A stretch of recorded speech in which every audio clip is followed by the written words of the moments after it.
Assalamualaikum warahmatullahi wabarakatuh. Hi, my name is Amalia Handayani. I'm a student of Department of English Literature, Faculty of Cultural Sciences, Universitas Sumatera Utara. In this video, I will explain about translation such as definition and approaches to translation. So this video is created to accomplish mid-semester examination of Translation 1 class administered by Sir Muhizar and Ma'am Ali Hayati. So what's the definition of translation?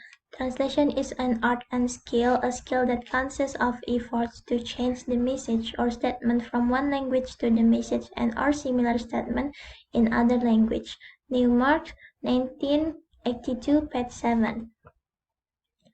So translation is the process of transferring message or meaning from source language to target language. We move to approaches to translation. Newmark suggests approaches to translation including 8 essential aspects. 1. A translation must give the words of the original. 2. A translation must give the ideas of the originals. 3. A translation should read like an original work. 4. A translation should read like a translation. 5. A translation should reflect the style of the art. 6. A translation should process the style of the art. 7. A translation should read as a contemporary of the original. 8. A translation may add or omit to from the original.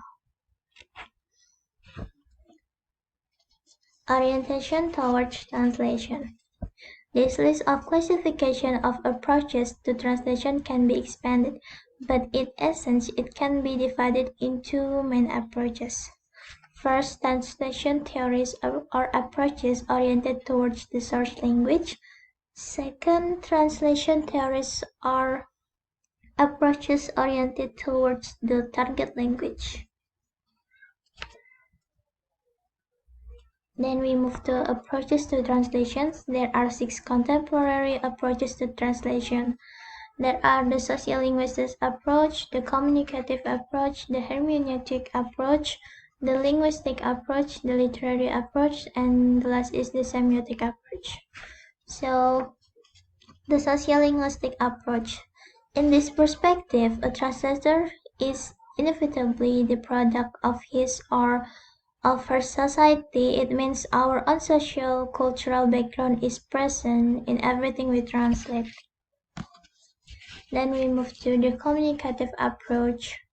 In this perspective, meaning must be translated, not language. Language is nothing more than a vehicle for the message and can even be an obstacle to understanding.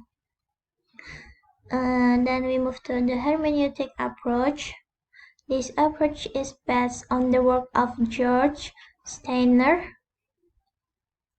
He believes that any human communication is a translation. He explained that translation is not a science but an exact art.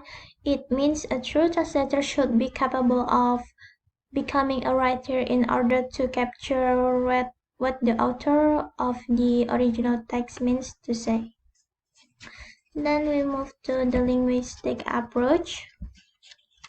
In this approach, any translation should be considered from the point of view of its fundamental units, that is the word, syntax, and the sentence. We move the literary approach. In this perspective, a translation should not be considered a linguistic endeavor but a literary one. And the last one is the semiotic approach.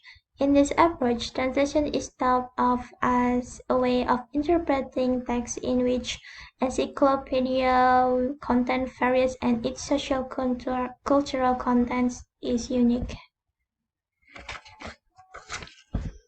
So this video is created to accomplish mid-semester examination of Translation 1 class administered by Sir Muhizar and Ma'am Ali Hayati. So that's all my explanation about translation. Thank you for watching my video. Hopefully it will be beneficial for you to understand about definition of translation and approaches to translation. Thank you for watching.